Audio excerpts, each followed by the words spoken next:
Hello, hello, and welcome to today's Search Engine Journal webinar. I'm very excited to have Shabik Ray from iQuanti. He's the Senior Director of Digital Analytics. And Shabik, this is not your first webinar with SEJ, so thanks for being here today. Thanks a lot for giving me a chance.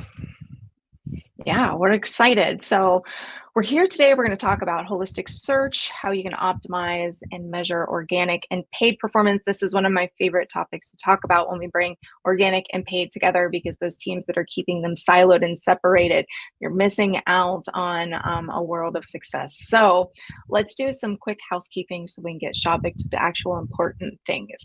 So use the chat. Let us know where are you coming in from today. If you need closed captioning, it's the little CC in the top right of your screen. Just give that a click. We will have time for Q&A at the end of the presentation. So if you have any questions for Shabik, add those to the Q&A tab. If you see something that you like, you can give it a little thumbs up, and that'll kind of upvote those questions and tell us that they're more important to you all, and we'll try to front load those as much as we can. Before you leave today's call, we do have a quick survey. It just lets us know how today's webinar landed, how we can make it a little bit better in the future. So if you can take 10 seconds and wait for that, that would be great at the end.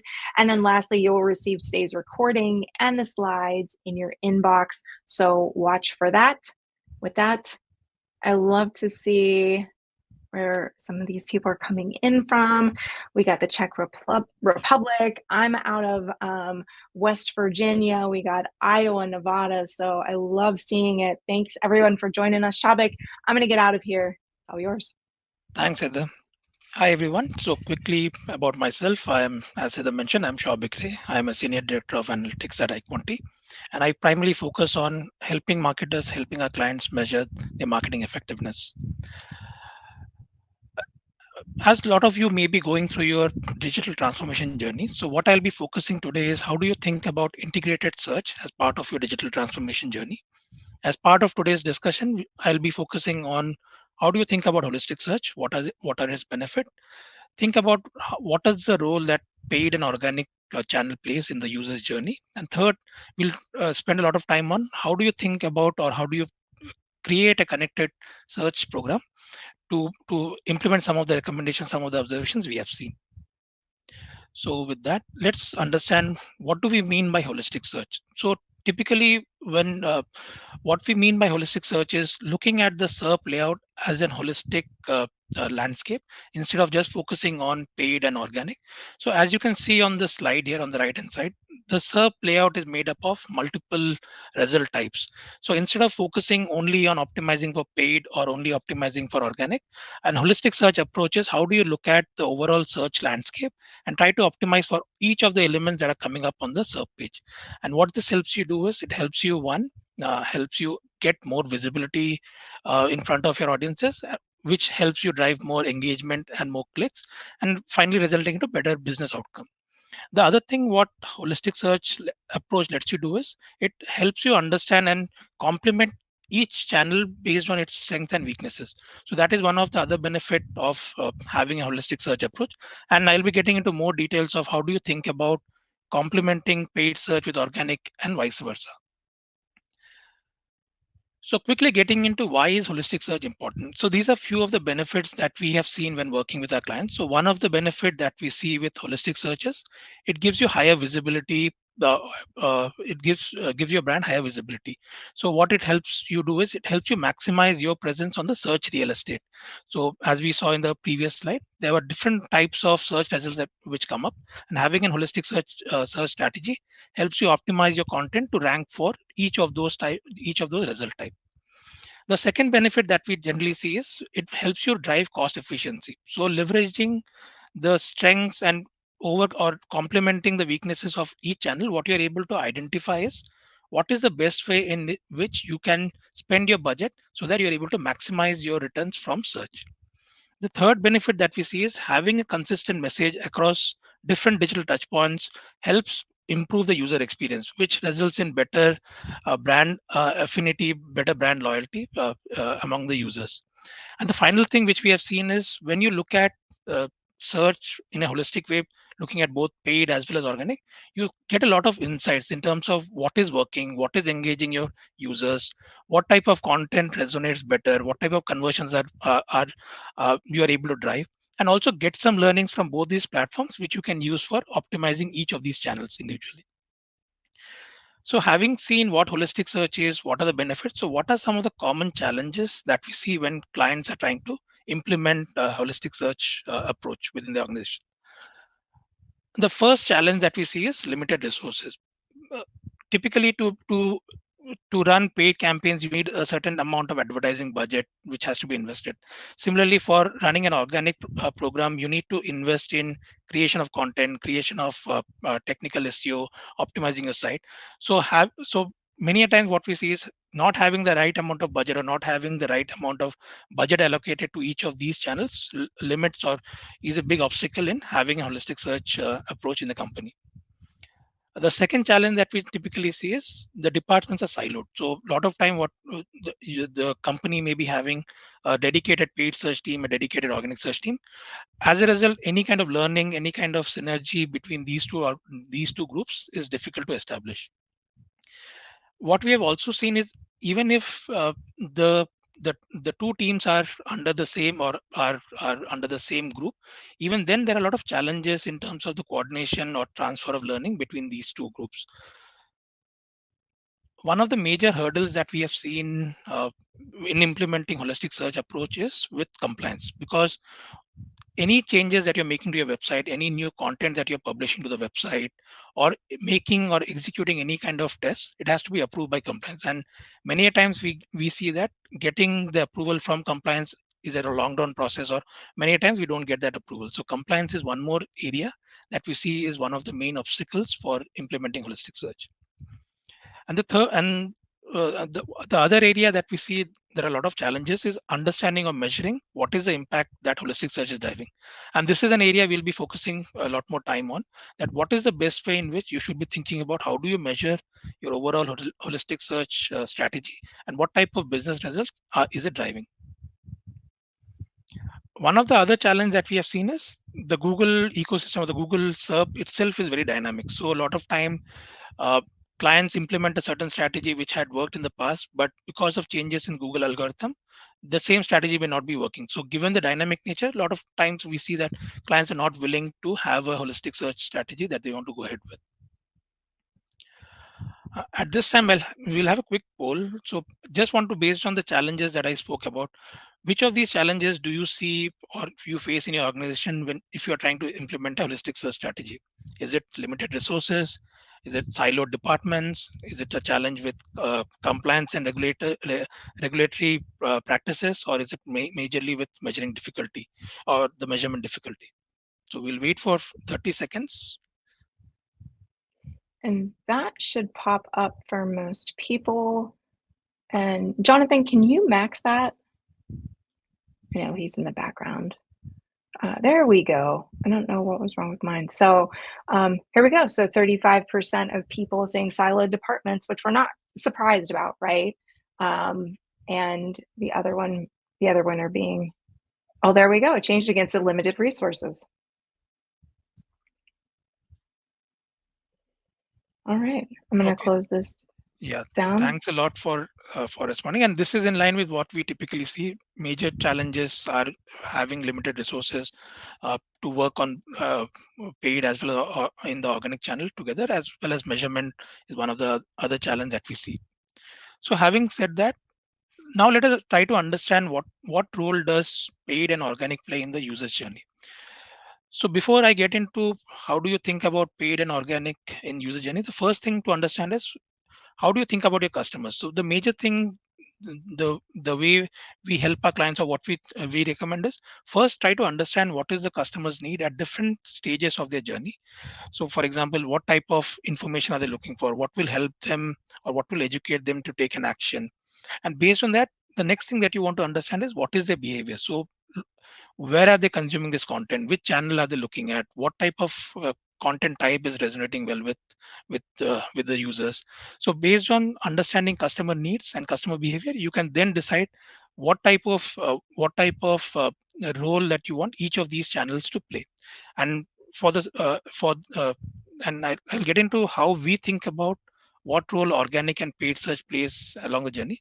So typically, what we see is in the top of the funnel of a user's journey, where uh, the the main use is the user wants to build awareness, wants to get to know, or wants to understand more about a particular product or service. Organic and I see the survey pop up again. Yeah. So what we see is typically organic and organic and content plays a very important role. So what it helps do is it helps you establish as a thought leader. It helps build the brand visibility, brand awareness among the users. In the mid funnel, typically what we see is where people are primarily looking at comparison. People are considering both organic as well as paid have a very important role. So organic helps you nurture the users, whereas paid helps you retarget, remarket to those users, building kind of awareness about your brand, giving them more insights about what your brand is able to provide. And the third, at the bottom of the funnel, where the main intent of the user is to convert, we see paid search plays a very important role. What it helps you do is it helps uh, give the right message, gives the right kind of offers, the right kind of incentives for the users to convert. So this is how we look at how these two channels influence or complement each other at the different stages of the user's journey. Another framework that we typically see or and we use is this especially works in case of non-branded search.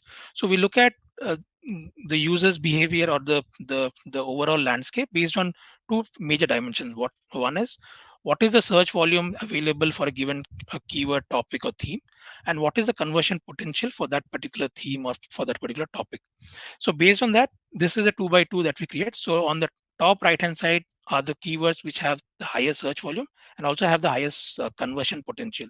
And a typical channel mix that we recommend here is a combination of both organic as well as paid search. Generally, we see that mainly the topics and themes which fall under this bucket are from the lower search intent or from the conversion intent. On the lowest on the cluster number 3, which is high conversion potential but low search volume, this is again one more area where we see paid search plays a very important role because you may not have a lot of demand, but it makes sense to spend more on paid search to capture this demand because there's a high conversion potential. On the left hand side, on the left hand top bucket, which is cluster number 2, what we see is this is the keyword set or the theme where there's a huge amount of search volume where people are trying to understand about the different services and products, and there is not a lot of conversion potential. This is where ideally what we see is organic plays a very important role. It helps you build that awareness within that group of audiences. It helps you nurture that audiences and then move them down the funnel. So this is one more framework that we typically use to understand how to use and what is the best way in which you should be deciding on which channel should be used within search. So having understood about what is holistic search, what is its importance, what are the role both paid and organic search plays in this holistic search, let us get into little more details of how do you actually deliver a connected search program. And we will be primarily focusing on thinking of how do you measure what type of ROI, what type of results your connected search program is driving. So the way we think about delivering a connected search program and measuring its impact is broadly around three pillars. First starts with having an integrated measurement in place. So typically what we see with a lot of our clients is measurement happens in silos. So the paid team has its own set of reports, organic team has its own set of reports, which they look at. So the first thing that has to be done is how do we integrate information from both these channels into a single place. So start by measuring the channel performance together. The other important thing is deciding on what are the right metrics that you want to pull from these two channels when you're looking at an integrated dashboard or when you're looking at the measurement in an integrated fashion. The next pillar after this is once I have all the data available in an integrated space, what kind of insights, what kind of testing ideas can I generate? So that is where the second pillar, trying to understand what are the different themes, what are the performance of different themes, what are some of the testing ideas that I can, or some of the ideas I can test, that comes into picture. Based on the ideas that you've identified, get a business, you run it by your business, get a buy-in from them. And then the third pillar comes, that create a testing roadmap, decide what is the right way in which you want to test out the hypothesis that you have generated, and execute and gain learnings based on those tests. So this is a three-pillar approach that we typically follow for understanding and delivering the connected search program. So getting into a typical holistic search dashboard and how it looks like. So this is just an illustrative example of how a holistic search dashboard looks like. So the idea of an holistic search dashboard is, one, as I mentioned earlier, try to get data from both paid and organic channel in the same place. Put some kind of intelligence, things like classify these keywords into themes, into the marketing funnel they belong to. Also, the other thing that is important is, as we saw earlier, the search landscape is very has a lot of result types. So it is also good to think about, how do I get in information about what are the different result types that are coming up for the topics, the themes, the keywords I'm going after, and trying to see how that is also influencing your performance on paid as well as organic channel. Some of the insights that you're able to generate based on holistic search dashboard is, one, you get an understanding of what is the visibility, what is the performance, different keyword segments, different themes are driving. The second thing you are able to understand is which of these keywords are are more impactful, and which are the ones where we can, maybe we don't see a lot of impact, and maybe we want to test out that is there a need to continue optimizing for those or not. The other thing that you are also able to do is, as I mentioned, once you also bring in the results from the different result types on search, you can also understand what is the content performance, what type of what type of content assets that you have created, and what is the performance they are driving. So this is some of the information insights you are able to get from the holistic search dashboard. The other thing that what holistic search dashboard lets us do is, it lets us identify opportunities for optimization.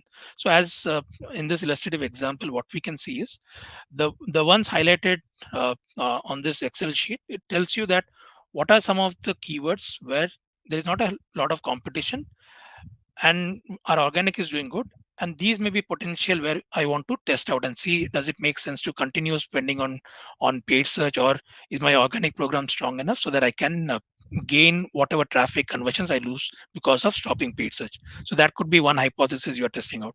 The second hypothesis which you can test out is, even if there's high amount of competition for a given topic or theme, is there any value that I'm getting by spending on paid search? And I'll be talking about one of the case studies later in the slide, where we actually saw that even if there is high competition, there still is an opportunity to optimize further for those kind of themes. The other thing that you will be able to do with this is, especially for branded terms, where a lot of companies are spending heavily on brand search, understand what is the incremental value brand paid search is driving for you. So those are some of the questions, some of the hypotheses, use cases that you will be able to answer using a holistic search dashboard. And based on the insights that you have got, what you will do is, you will translate those insights, those use cases into a testing roadmap. This is just an illustrative example of a testing roadmap. Some of the common use cases that we have seen, which helps us identify these pockets of opportunity, are, one, areas where SEO is strong. Second is areas where SEO is strong, but maybe there is an opportunity to optimize your site experience further to gain more conversions from that traffic. The other area is, there may be some areas where SEO is strong, but your paid is not very efficient. You can actually try to see that, is there a potential to optimize for those set of terms or those themes. So once you have identified the hypothesis, once you have created your test roadmap, what is the best way in which I should be testing? So there are a couple of options available for testing, and the first approach that we follow is around geo testing. So the idea of geo testing is, where what you're trying to do is, you're trying to uh, cluster the different geos into test and control group based on certain criteria. So things like, what is the exposure what is the exposure of your campaigns in these market? What type of historical performance have you seen from the campaigns in these market? What type of engagement do these markets drive? So and based on these factors, there are certain modeling techniques that are used to understand what are the right geo clusters which can be, or what are the right geo clusters within your business, from which you can identify what are the right control group, what are the right test group. And one of the reasons why we see why geo testing works is, a lot of time we see clients are spending a lot of money on brand terms, for example, only their only their brand, not the brand term, and they are not willing to, say for example, pause spending on those terms. So to understand or to test out such use cases where there's a huge amount of spend happening on certain brand terms and the client is not willing to pause spending on those terms, using a geo test approach it works. The other testing approach that we see is on-off tests. The idea here is that I run the test for a certain duration of time. I pause the performance. I stop spending on those terms or paid search on those terms, and then I again restart spending on those terms. And I try to understand what was the impact that I saw when I stopped spending on paid search. And typically the way we come up with ideas of what are the right set of terms where you can do on-off tests is based on what is the organic performance that we are seeing, what was the historical paid performance we saw, what is the competition performance that we saw for these terms. The third way of testing is an hybrid approach, which is a combination of combining geo tests along with on-off tests. So this is, as I was saying earlier, this is where primarily if there's a huge amount of spends happening on brand terms, you can use an hybrid approach to identify a certain set of geos where you want to test out or you want to stop spending on these brand terms and use the rest of the geos as a control. So these are the three testing approaches that are available to test and understand what is the impact or what are the efficiency opportunities available within your keyword set. And this is an illustrative example of how a testing plan looks like. So ideally, what we recommend is break your testing into different phases. Start with low risk segments which have minimal impact on your business performance. So a typical segment that you can start testing out with is where you have a very strong SEO presence, but your paid performance is not great. So this may be a good candidate to start with. Based on running such tests, you get some idea about what are the keyword segments which are working, what is the typical impact on CTR conversion rate that you're seeing when you stop spending on paid search. Once you have some learnings based on the first phase, you can use those learnings into the next phases where you get into a little more aggressive testing on terms which are which have more conquesting, or terms which may be performing well, but you still want to test out and see if organic is able to pick up any kind of lost traffic or conversions from those terms.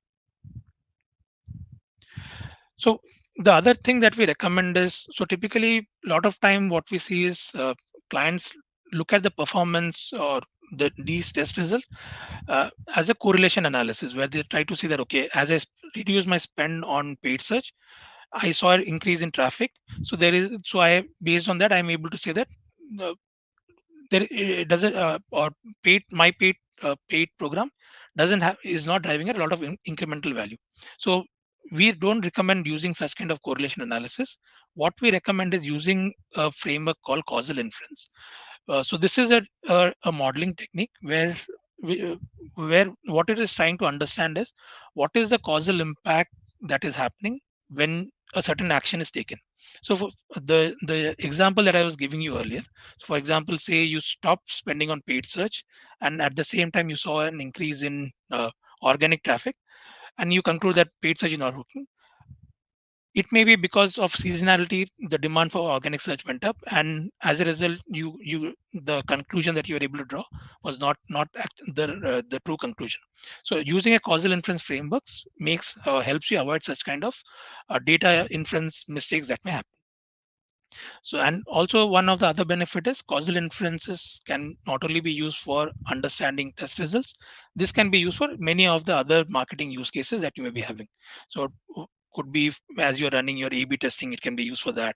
It can be used for understanding your campaign effectiveness. So there are multiple applications of causal inferences. And based on your learning after you run the test, some of the actions that you are typically able to take is one, as you understand and how organic is able to perform. some of the actions we recommend is: one, you may be able to decide and reduce your paid search budget or paid search spend, and divert that money into some other tactic. The second is, some cases you may identify some pockets where organic is still not ready to take up, or there is some opportunity to optimize your organic experience. So you may want to continue running paid search. There may also be some learnings where you can see that you may be able to get more uh, search share by spending more on paid search. So these are some typical budgeting strategies which come out once you implement the testing roadmap. So with that, I'll quickly talk about a couple of case studies that we have run. So this was a case study that we ran for a financial services client of ours. And so the challenge that they were facing is they were spending close to 50% of their budget on branded search. And they wanted to understand, is there an opportunity to get efficiency within the branded search program?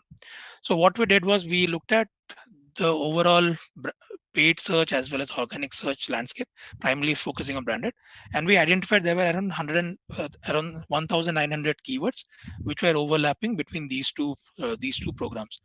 Based on that, and based on certain criteria, we and also based on some hypotheses that we wanted to test out, we've narrowed down uh, the first phase of testing to 8 keywords, which had a combination of upper funnel terms, which had combination of lower funnel terms with high conquesting. And what we did was we ran a 4 weeks pre versus post test. And some of the interesting findings that we were able to see were, for high conquesting terms, uh, we were able to recover at least around 80% of the lost traffic from paid search. And also what we were able to see based on that is, we were able to identify efficiency opportunity of around 840K annually. And diverting that money into non-branded search helped us acquire 1,000 incremental conversions for them. So that was one interesting finding. The other thing that we found is, for some of the other keyword themes, we were able to recover a lot of traffic from organic, but that traffic was not converting very efficiently. So which told us that there is an opportunity to improve the user experience. And by improving the user experience, we were able to increase the conversion rate on those organic landing pages by around 2x. So this was an interesting learning that we got from running this brand incrementality test for this financial services client. One more test that we ran for a leading consumer brand was so here we wanted to test out what was the incrementality of non-branded search. So, and the way we approached this was, we did a geo test. We split their geos into test group and 50 and holdout group. And the way we did was, we did a random split of these two geos. And just to make sure that the geo performance is consistent, we also looked at what was the historical performance of these two geo groups before we started testing. And the KPI that we are trying to optimize towards was, what was the number of loan applications that were happening from both non-branded, branded search, as well as from SEO channel. And the other KPI that we were looking at was, what was the number of loans that were disbursed from the holdout group and the test group. And some interesting findings that we got was, one, what we saw is that non-branded search was not driving a lot of incremental conversions from existing customers. So spending or targeting existing customers, we did not get any kind of incremental value from non-branded paid search. The second thing that we saw is that when we stopped non-branded search, we saw an impact on the branded search volume on organic. So what we in a way found is, there is an halo effect of non-branded search on organic performance. So based on these two, what we have done is, so we identified what is the suppression audience that we want to go ahead, or we suppress the current audiences on paid search. And the other thing that we did was, we allocated non-branded we what we also did was, we updated our attribution model that we're using in the backend to give higher credit to non-branded search. So these were some of the actions that were taken based on these learnings. Cool. So in conclusion, so just to summarize, how do you actually action on this? So the first step to action on how do you have a holistic search strategy and how do you measure performance? First thing that we recommend is, start building a holistic dashboard where you identify the right KPIs from the different channels, bring it all together, and have a monthly readout of the insights from the holistic dashboard between both the teams. The second thing we recommend is mapping keywords between organic and paid search that you want to focus on. Based on the keyword that you identify, decide what will be the role organic and paid search is going to play for each of these keyword themes, keyword buckets that you identified. Based on that, constantly looking at the report, looking at the role that each of these terms are playing. See, are there any kind of opportunities or any testing ideas, hypotheses that you can generate on an ongoing basis, which you can then use to create your testing roadmap. Based on the testing roadmap, identify some of the use cases or some of the tests that you want to run at a regular basis. Based on the tests that you are running, identify what are some of the learnings and how can those learnings be transferred to the rest of the holistic search program that you're running. So this is a typical life cycle of how we recommend going ahead with implementing an integrated or an holistic search program. So with that, we'll have a last quick poll. So based on what we spoke about holistic search, the role that the role that each of the channels are playing, what are the measurement? What are some of the areas that you think we can help you with? Can we help you with assessing your current search strategy? Can we help you with delivering a connected search program? Can you help you with identifying what are the opportunities for optimization between these two channels? Can we help you design a measurement and test program? Or do you feel that we can't help you with any of these things? So I'll pause for 30 seconds and get your responses on this. Awesome. Well, we'll leave that one up kind of running in the background for a minute, Shavik, and let's get to some Q&A. All right, I'm going to close this bad boy down. And here we go. So we had a couple questions come in off of the registration form. Jonathan didn't submit all of these, but this is our Jonathan in the background. So Shavik, first and foremost, what are some common metrics that you use in holistic dashboards? Yeah, so some of the common metrics that we use is one, understanding what is the visibility. So metrics like impression, also getting a sense of what is the competition. So we look at impression share, and also use some kind of third-party tools to understand what is the level of competition for different themes. From an engagement point of view, we look at what is the CTR, what is the bounce rate of the traffic which is coming from these sources. And also from a performance point of view, we look at what is the conversion rate that each of these channels are driving. So these are some of the common metrics that we use as part of the holistic search dashboard. And then a question that was actually in search, and I'm just going to pull this down. Anna asked, can you explain the geo test again? So I wanted to make sure I touched on that before we got too far away from the actual presentation. Yeah, so by geo test, what we mean is, what we want to do is, so we want to understand, the test that we're running is we are making certain changes to our search strategy. Typically, the way it happens is we are pausing spending on paid search, and we want to understand what is the impact that action is driving.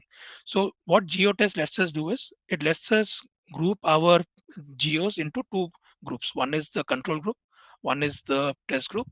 And in the control group, we continue spending on paid search, which is a BAU performance. Within the test group, we stop spending on paid search. And post the test duration, what we try to do is we try to understand what was the impact that we saw in the control group and measure it with what was the performance we saw in the test group, which in a way gives us an idea of what was the incremental impact that paid search or the test that we are doing was driving. And we can maybe follow up with further details if required on how are some of the approaches we follow to set up geotests, what are some of the best practices to be followed when deciding what goes into control group, what goes into the test group. Excellent. Let's see. So Rael asks, with numerous measuring tools, both free and paid, that are out there, what would you suggest to be the best workhorse application to use? Yeah, so what we have seen, so what we have seen is typically all the measurement tools have their pros and cons. So a good approach that has worked for us is building something which is a little more customized, because none of the, for example, Google Ads has a report, paid and organic report, which comes out of the box, which gives a lot of interesting data. But what we find is it doesn't have, or taking action based on that data is sometimes or you are not able to take action based on that. So similarly, we have seen some other tools which are able to give you certain view of the data, but may not be actionable. So our practice, or what we have seen works best, is trying to build something which is more custom made for your business. Right, because it also depends on what your needs are, right? So Janet asks, the on-off strategy can't easily be used on conversions, which are impacted by seasonality, can it? Yeah, so that is where what happens is, so one of the approaches within causal inference, so there is a tool called synthetic control. So synthetic control is an approach that we typically use, or we see which works, which takes into account seasonality. Because as Janet mentioned, one of the biggest challenge with on-off test is how do you uh, take into account seasonality. So using an approach like synthetic control to a large extent helps you take into account the impact of seasonality and get a clean read on what is the impact the test is driving. And as a follow-up, we can get in touch and give you more details about how do you think about, or what is the best way to set up synthetic control to run an on-off test. And so Stephen asks, when running tests, are you making changes to the bid strategy or the account structure in addition to pausing, or are you just pausing the keywords? And what bid strategy have you found to be the best for testing in a holdout environment?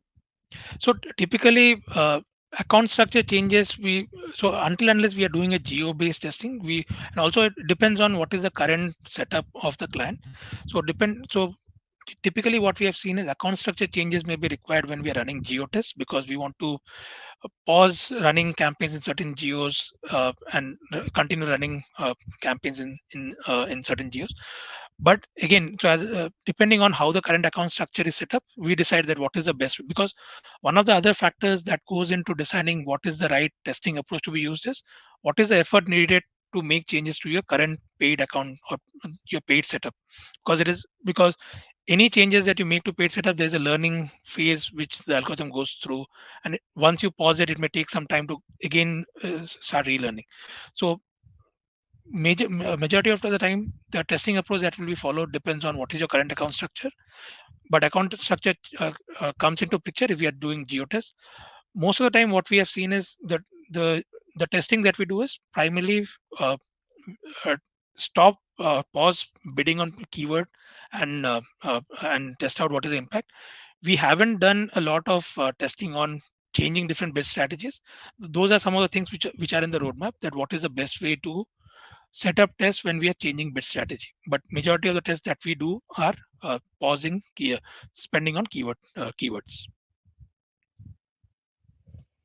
So Life has a question about presenting data. So presenting data clearly to the client is very important. What dashboards does SEJ? And I'm happy to speak a little bit to this, but I definitely want you to answer this, Shavik. What do you use apart from the default from Google? When we're, working with our sponsors like Iquani, a lot of the tools that we use internally are for like Looker Studio, Looker dashboards. And then just sending the data over in what would be a PDF or whatever that might look like on our end. But what does that look like on your end, Shavik? So it varies client to client. So depending on what is the reporting tool that they are using. So we have seen, or we have deployed such dashboard in Tableau, Looker, even in Excel. So some of the screenshot that I presented. So I think the main thing that we have to think about is what is the data that we want to present. Reporting tool is just an enabler of how do you communicate that data in a meaningful way. Exactly.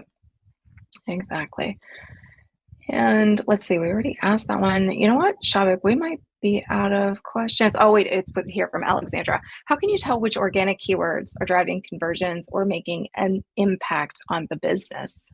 Yeah, this is a very great question. So, and this is a common question that we get, because in paid, we are able to look at what was the impact or what was the conversion driven by a keyword.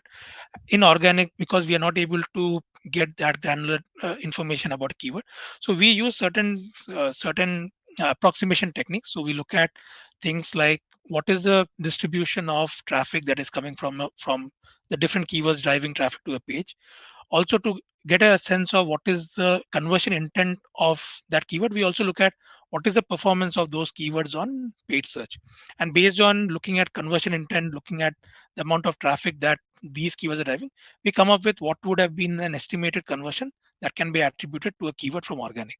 And we have certain methodologies. We can again get in touch with you, talk about what are the ways in which we do or we attribute organic conversion to a keyword. Excellent. All right, Shabik, with that, we're out of questions. We've gone through them all. Is there anything else you want to leave people with before we let everybody go? No, I think it was really great questions, and maybe as a follow up, if there are any further questions, please feel free to reach out to us. I think my contact details are in the presentation. We'll really like to hear from you. Thank you. Yeah, thank you. Thank you for sharing all that knowledge. We will be sending over the slides and the presentation, the recording, so that'll be in your inbox later today. Watch for that. And with that, Shabik, we'll see you on the next one. See everybody on the next webinar. Bye, everyone. Have a great day.